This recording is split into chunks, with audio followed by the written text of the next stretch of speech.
Thank you very much. It's a pleasure to be here. So when I do get really nervous, I start speaking French. So just raise your hand, say something, and I'll switch back. Well, thank you very much for Jerry and Alan to invite me to this conference. It's a pleasure. Today I'm going to be wearing two hats mostly, and as you notice, I don't pronounce my H's always, but I'll try to make an effort today for you. My first hat is I'm a principal of a small firm. I actually was at HCMA for about 10 years and started the pharmacy project, which was interesting to see today. And then before that, I was at Perkins & Will and just kept going to smaller and smaller firms and finally decided to start my own, which there's 3 of us now. And we do focus work on sustainable design. So I'll talk about how we incorporate BIM into our practice and our work. And the second hat that I have is also teach at BCIT on the Architectural Science Department, and we'll talk about how we introduce BIM over there as well. So I'll just make sure I work this thing perfectly. This is the volume, so that's so good. I should have practiced this before. There we go. Okay, so I mean, most of the work that we do is related to sustainable design. So what we're going to talk about today in terms of our knowledge of BIM and what we teach at BCIT is really related to the pre-design and the design part of the project delivery. So climate analysis, tools for digital prototyping, and then also how we teach BIM within the BCIT Architectural Science program. In preparing for this talk, I've done a lot of research on how the literature about BIM and how it can sometimes be perceived to be a game that only the big players play, but literally there's a lot of movement out there. Mostly in the UK, I found my references that many small firms of my size are ended up moving towards BIM, and it's kind of an interesting kind of shift in the industry, I find. So. We are a small architectural practice. We offer full architectural services, but also what we do, most of our work, I would say 90% of our work, is we provide sustainable design advising for a large firm, which could be a tower of 90 million, and in contrast, we could do a small laneway house for a client in the city of Vancouver. So it's very diverse, keeps us on our feet. We operate from the Hive, which is a collaborative workspace out of downtown Vancouver. Where I think it would be a great place to host some of those events, actually, plug. And then we share offices with green building consultant, landscape architect, engineer, and so we all the time compare notes about energy modeling and BIM and design and so forth. And so we've developed this collaborative approach, and this is what I'm going to talk about today as well. And as I said, I'm teaching at BCIT. So this is a typical kind of day in the office where we manage small residential project, but also try to really influence much bigger project and how they can kind of incorporate BIM into their work. And it really, for me, illustrates the potential of BIM, and the sustainable design now is something that most clients are requesting. So to be able to have the tool from a small practice point of view to a large practice point of view is really essential. So the context in which we prepared this presentation is that try to break a little bit of the perception that BIM is only for the HCMA and the Perkins & Will and the large project like pharmacy, I believe 60 million construction budget or so forth. But it can also be used for smaller projects, and such as small residential or even a small, let's say, in addition to a community center and so forth. And then we'll focus on one element that wasn't really necessarily explored with the pharmacy project, is the whole sustainable design component, daylighting, and everything we can do with BIM to the documentation of project from a sustainable design perspective. And obviously, everybody here seems to be already converted to BIM, so we're not going to spend too much time selling the merit of the concept itself. Most of the architectural practices in the province are small practitioner, like 1 or 2 people that might operate from their basement and so forth. So Vectorworks is one element, one software package that has BIM capability that's being used very frequently within the smaller practice. And then obviously AutoCAD, Revit, and SketchUp are all tools that are shared between different size of practice. So you have small firms using SketchUp all the way to the bigger firms are using it. So the tools are getting to be somewhat interchangeable from small practices to big practices. And Revit obviously being used more frequently than not towards the bigger project. But we share offices with a firm that does only single family small scale on Revit. So there is actually quite a range of use. So the first step that I'd like to talk about today in terms of how we can use the digital tools to help the sustainable design component of our design is on the climate analysis aspect of. So in the old days, you used to kind of pull the tables and kind of look at the weather data and just being able to. And now with the digital tools, there's a lot of elements that you can actually understand your climate better. You can all consultants start with this kind of level playing field where we all have the same data. It can be presented to our clients, and then we can actually start thinking about the kind of on-site climate implication of our design right away. So it's kind of like an integrated sustainable design component using climate as a data that feeds into the system. So I'll talk about three main tools: the Ecotech weather tool, the Aquatic Solar tool, and then the climate consultant.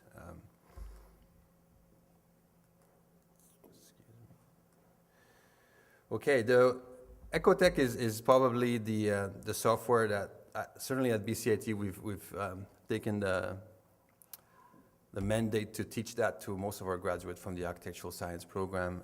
We feel that as a way to kind of document a lot of the sustainable design components is probably one of the most robust tool available today. And so using the weather tool, you can actually visualize the dry data of climatic information into a more graphical representation, which is helpful. You can also install the additional module. You can actually have this kind of poster of the climatic data available for everybody can consult it. And you can also start testing some of your design decisions in terms of natural ventilation or radiation towards a certain envelope. You start shifting your model. You can understand solar radiation on different envelope facades and the impact of orientation and so forth. And also, if you don't have if your project, and this is happening more and more with the kind of globalization of our practices, we have projects, even my small firm, I have projects in Montreal, in Ontario, Edmonton, and Vancouver. So I'm not, obviously, I know Montreal and I know Vancouver, but in the middle, it's nice to be able to have access to the weather data. So with those tools, I have that at my fingertips. And then graphics can be exported into vector drawings, which is actually quite useful for presentation drawings as well. So obviously the best source for free hourly weather data is Energy Plus, and I've this copy actually of my presentation and of all the presentation I understand at the front. So if you don't have to write down this 35 character address on the website. But this Energy Plus is free. You can actually get fairly detailed weather information and being able to harvest the potential of the online data to actually start inputting your system. Metronorm is also a software that's not free, but you can download, and it basically can extrapolate for a very remote or location where there is no weather data that's available directly in your spot. So if you work in the remote northern BC, for example, or some of those remote location, you can actually get extracted or extrapolated weather data from that software as well. But obviously the best way, if you are going to start a fairly sizable project, is still to be able to install, and we do that with most of our big projects where I work with Cobalt Engineering or whatever their name is now, and actually install a portable weather station on site, so we can actually get quite accurate on-site condition to be able to.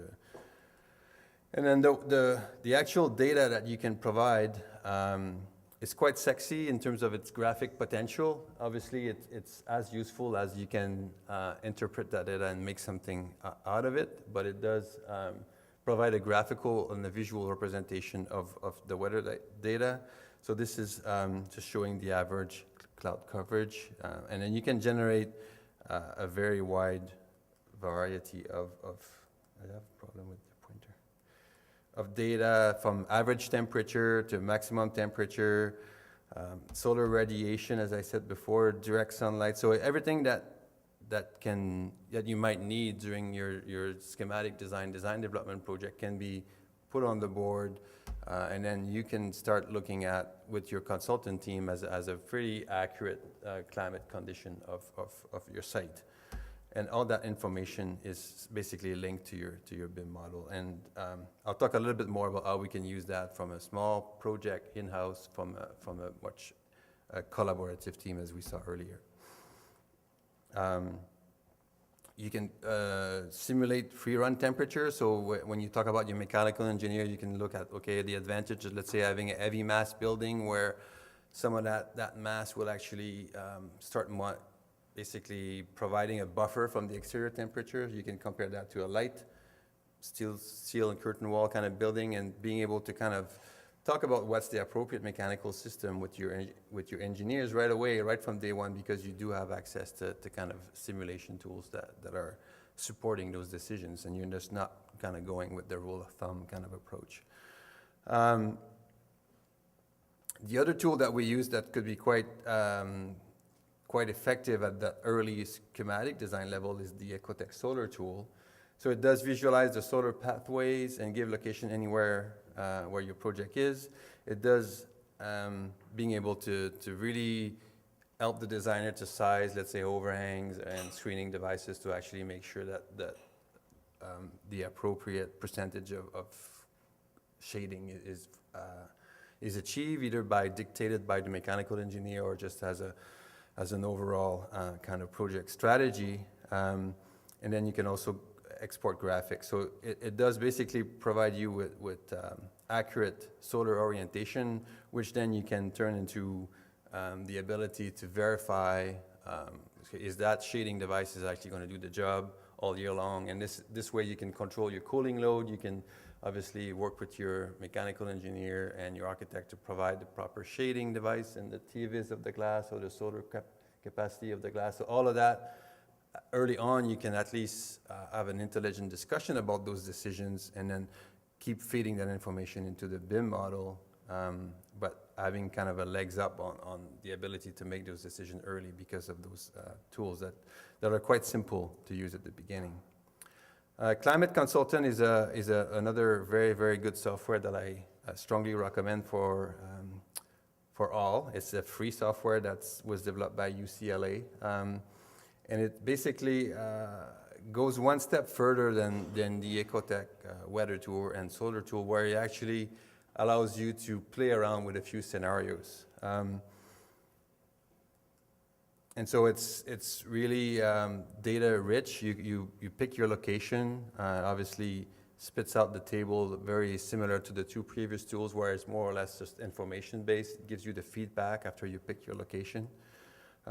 Provides a similar kind of visual data that can be shared within the teams to be able to kind of explain to your clients certain decisions that you made, that you decided to go forward with the solar evacuated tube or not.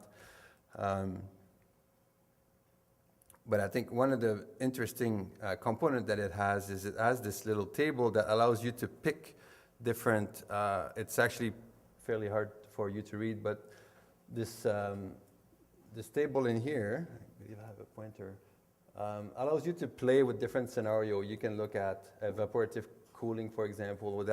Will that work in this climate? Will natural ventilation? And this is obviously not replacing your mechanical engineering consultant, but it gives you as an architect or the early designer a pretty good sense of what that climate actually gives us in terms of immediate feedback. And this can be downloaded to your computer and up and running in hours. So it kind of obviously looks at the comfort chart that all the engineers looked at in terms of comfort level using ASHRAE. but it kind of allows you as a very intuitive approach to kind of say, well, okay, maybe I'll do natural ventilation here, or maybe in Montreal natural ventilation doesn't make sense, but you can actually back that up with some data that go beyond.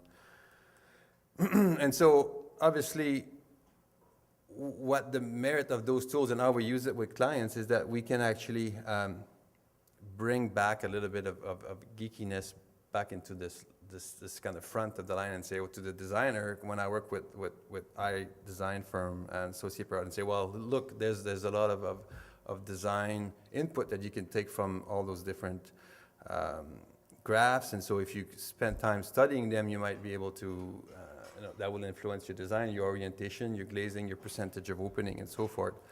And also, that helps with the whole discussion in terms of what was presented earlier, where we're more and more faced with the collaborative approach to design. So yeah, at the table with the owner and the consultant and everything. So that just gets added to the mix in terms of explaining, well, no, we're not going to use operable windows in this project because it doesn't make sense for the performance of this building.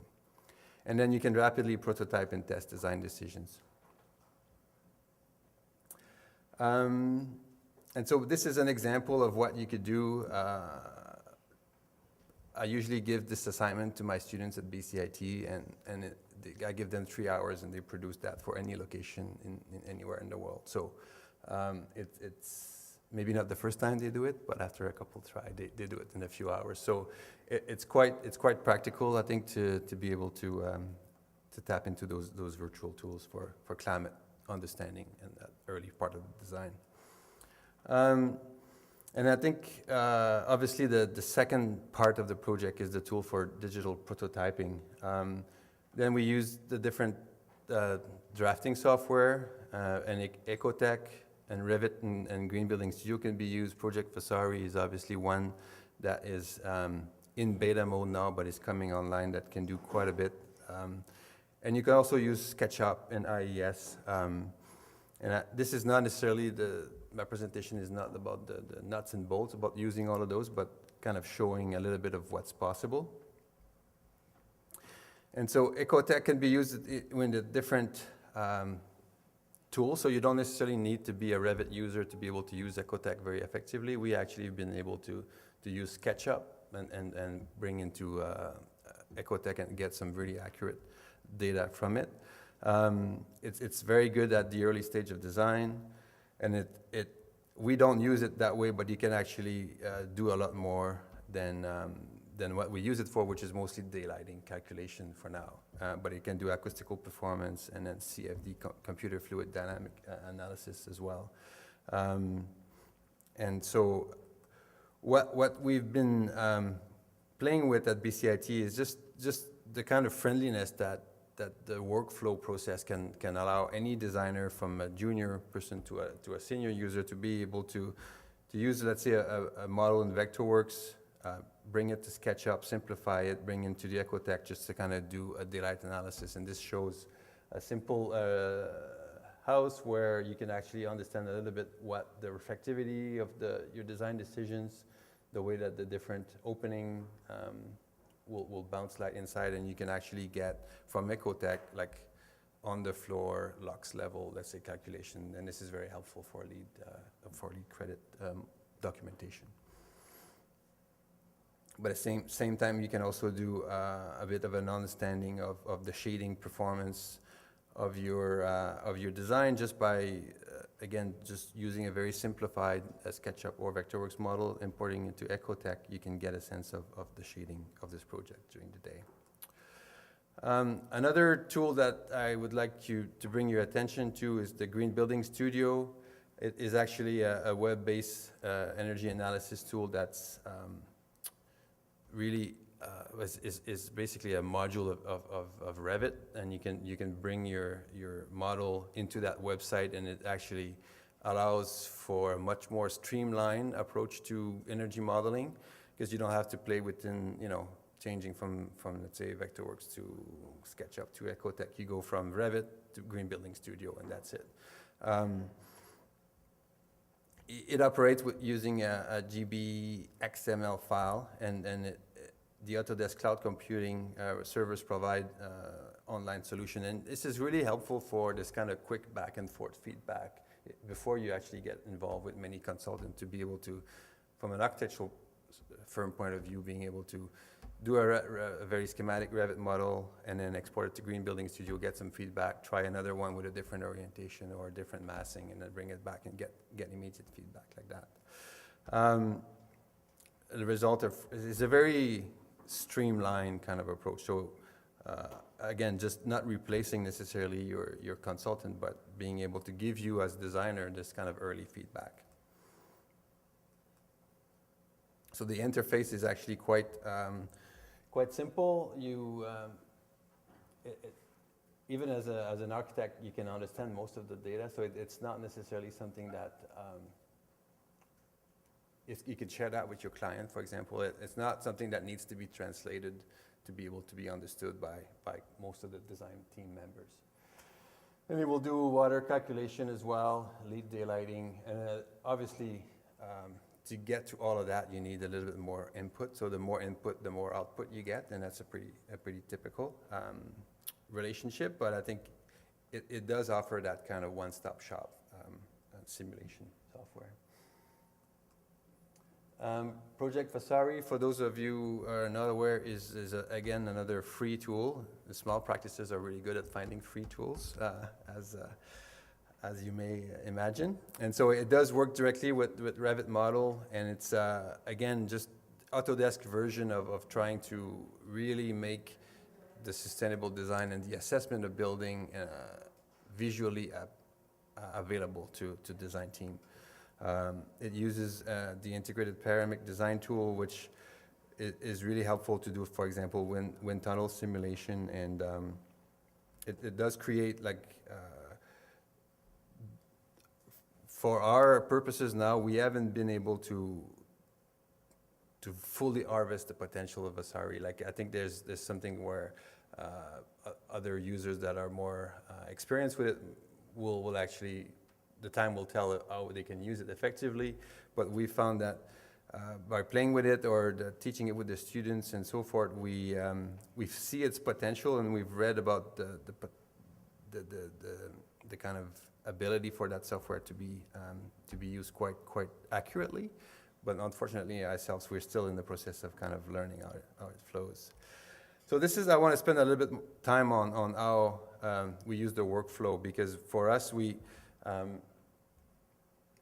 so obviously you can replace this Revit Architecture 2012 with something like Vectorworks, and then the way that you can easily export to Green Building Studio, or you can export to Ecotech directly from there, use radiance to do daylighting calculation, and then if you want to do 3D Max, which is often used for rendering software, so you can actually, with the same workflow, starting from your BIM model, be able to tap into all these different sustainable design tools that are actually, some are free and some need a little bit more kind of experience, kind of getting the most out of them, because it's kind of like, if it's too, you got to be careful. I think one thing we've discovered is garbage in, garbage out kind of rule. So you have to be careful about how you use the tool. That's why I always say it doesn't replace your consultant, but defensively easy access to the information, and I think we are at BCIT training a lot of new graduates to be able to understand how to use the software appropriately. So for example, on a small in-house design, the workflow that we use is using the climate analysis to kind of make sure we understand what's possible, using Vectorworks straight into Ecotech and now SketchUp or the rendering software. So these are all fairly affordable platform for a small design in-house practice. And then you can use Ecotech to do final documentation, and then your consultant kind of feed into that process. And so for us, we believe that streamlined approach to kind of keeping with the tools that are available for small practice, you can actually still tap into quite a bit of resource for BIM. In a more complex project, you'll have a workflow that's similar to what we just saw with the UBC pharmacy project. I mean, I was there at the beginning of this project, and it was going very fast, and I think that we did, this was a LEED 1.0 job, and it still is, and then it's a LEED Gold as a minimum, which I think is doing quite well. But in terms of using the Ecotech, let's say, to do a lot of early simulation, that wasn't done. I think it was done more through the knowledge of the team as opposed to using the BIM software at this time. But what we've been observing is that because of the change in LEED 1.0, you could basically do your daylight calculation using Excel spreadsheet or kind of very simple calculation. But with LEED 2009, it takes about a week to do the kind of by hand or by Excel calculation to do a daylight simulation. And in a project like pharmacy, it would take a couple of weeks. And so what Revit model with Ecotech could do, we could probably cut down significant amount of time to just do the daylight. That's just one credit out of the 110 that there is available in LEED. And that makes it just the physical time that you save doing that just pays for it really contributes to the kind of economical benefit of using Ecotech for that kind of what we call in this the sustainability quality insurance. So at the beginning of the project, you do your climate analysis, you get your integrated design process where the consultant all come to the table, all sharing the same knowledge about climate, and then you keep using your tools to kind of develop the project through concept development and design development. And this is where, quite frankly, where we've been most successful is using Ecotech as a documentation for LEED, as I said, and using Ecotech at the early phase where we can make big decisions very quickly. The middle part, I will be very frank with you, we find that this is still very well controlled by the consultant, and we can't keep up, like in terms of being able to shift all, to have models that are that sophisticated that can evolve very quickly. So I think time will make tools and experience of the team work better within the kind of the middle part, but certainly early on and at the end, you can use these tools very effectively.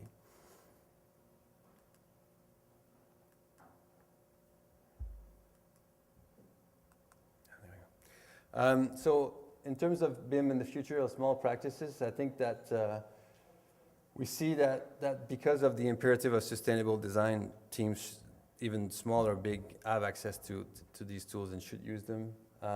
And I think that the capital investment, sometimes we might be able to be creative. I know that a series of small firms, we've started to share staff that have actually the knowledge of the software, so we can kind of share the cost of training that way.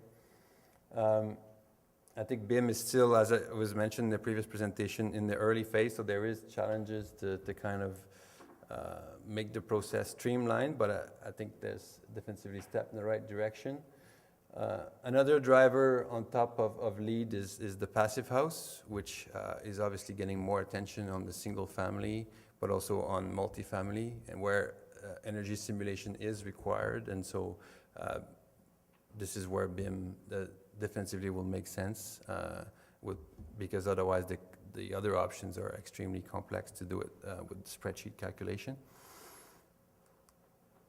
And so I've listed a few references in the presentation, and again the printout at the front. So these are all available websites to learn more about that. There's 3 great books. Green BIM and BIM and Small Scale Sustainable Design are two really good books that I highly recommend if you're interested in that kind of the application at that scale. The last book is mostly in German, so I know that this is maybe an issue, but it's obviously a very good book as well. And I just want to let you, to finish my presentation, talk a little bit about BCIT and architectural science. This is a 4-year bachelor's degree where we we take students from a 2-year diploma, which many of those students are architectural technicians that end up working for Ledcor and Scott Construction, people that I've seen in the room here. And then our intake is students that are already done this 2-year program, and they come in to be senior technician, where we focus on 3 things: sustainability, technology, and design. And as of last year, we have integrated BIM as part of our key, let's say, delivery tools for that. So we've teamed up with Kaysian Architecture, and they provided one of their staff, Jens, who's an expert in this, and he's running studios within our design studio to actually have the students explore and be very, very well versed with the software. So introduction to BIM, they're doing their project in Revit using Ecotech and others, and then kind of going through what I've just highlighted to you guys as a kind of basic skill set that we give them: climate analysis, solar, wind analysis, and conceptual energy analysis and daylight. And so I just want to leave with a few images of the work that the students do. We have also changed our program where in the last year of their bachelor's degree, they do 1 project. And so they spend from September to Christmas to design it, and from January to May to document it and do the BIM model and so forth. So we end up with projects that are quite developed in terms of the skills of presentation, both from a 3D and then graphic presentation as well. But I think one of our key goal, and I must say we're not quite there, but it's to have the students being able to kind of issue a bit of a label to their project and say, based on the simulation, this project has an energy intensity of 150 kilowatt per square meters or something like that. And so we're obviously, this is just going to be more or less an academic exercise, but we hope that we can produce graduates that can fit in your offices. This is where my promotional BCIT hat comes on. Fit in your offices from day one and have the tools to be able to participate in the UBC pharmacy project and so forth, where they know Revit, they will know Ecotech and so forth. They obviously know presentation drawings too. And so the challenges that we saw, in terms of because these students really are very similar to a small practice where they just don't have a lot of resources, so they have to learn just like a small practitioner would have to learn on their own. And I think the challenges for small practices is to be able to have a network so you can compare notes, because you don't have like the hundreds of employees behind you to be able to support you. So I think the initiatives like the BIM console and everything, where we can actually exchange and learn from a network of small practices would actually be quite helpful.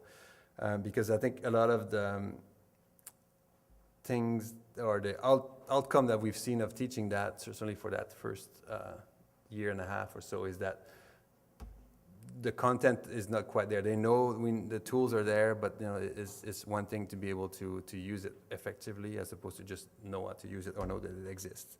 It's obviously better to know how to use it first, and then you can refine your skills. But if any of you are interested in helping us, in terms of providing students with exposure to your projects, or even just being able to share your knowledge, I would be happy to hear about that.